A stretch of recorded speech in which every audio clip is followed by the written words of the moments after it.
আজ 13টা বছর ধরে আমি এই রুটি মেকারটা ব্যবহার করছি। আর এই রুটি মেকারে আমি রুটি, পরোটা, লুচি সবই করি। তোমরা অনেকেই আমার কাছে জানতে চেয়েছিলে রুটি মেকারে লুচি আমি কীভাবে বানাই। তো তার আগে দেখো যে তরকারিটা বানাচ্ছি সেটা তোমাদের সাথে শেয়ার করছি, তারপর ওটা বলছি।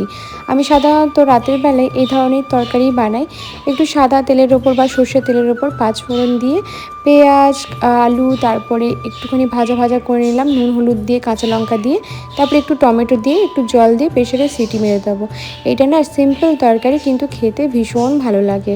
এখানে আটাটা মেখে নিচ্ছি লুচি। আর রুটি মেকারে যেহেতু বানাবো, তো তোমরা যেরকম লুচির আটা মাখো সেরকমই মাখতে পারো, বাট একটু শক্ত করে মাখলে ভালো হয়। কিন্তু আমার যেহেতু হাতের সমস্যা আছে, সেই কারণে আমাকে একটু নরম করেই মাখতে হয়। তো এখানে রুটিটা মাখা হয়ে গেছে, লইগুলোও কাটা হয়ে গেছে। এবার তোমাদেরকে দেখাচ্ছি আমি কীভাবে বানাই। এই রুটি মেকারটা এতটাই ভালো, আমি সব কিছুই এটা ব্যবহার করি আর অনেকগুলো বছর ধরে ব্যবহার করছি। নতুন একটা কিনেছি এটা। তো এই যে দেখো, এইভাবে লই পাকিয়ে এটা দিয়ে দিতে হবে। গরম করার পর দেখো কি সুন্দর বেলে চলে আসছে, একদম গোল গোল লুচি তৈরি হয়ে যাচ্ছে।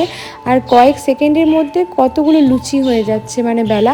তারপরে নর্মালি তেলের উপর ছেঁকে নিই আমি লুচিগুলো এইভাবে বানিয়ে কিন্তু তোমরা ফ্রিজে স্টোর করেও রাখতে পারো। যখন তোমাদের খেতে ইচ্ছে করবে ফ্রিজ থেকে বের করে জাস্ট তেলের মধ্যে ভেজে নিলেই হয়ে যাবে। এখানে দেখো রাতের বেলায় খাবারটা আমাদের হয়ে গেছে। ঘন্টার পর ঘন্টা বেলা টেলা এসবের ঝামেলা সত্যি আমি এখন আর লুচি করতে গিয়ে করি না। প্রায় 14 বছর ধরে এই জিনিসটা করছি।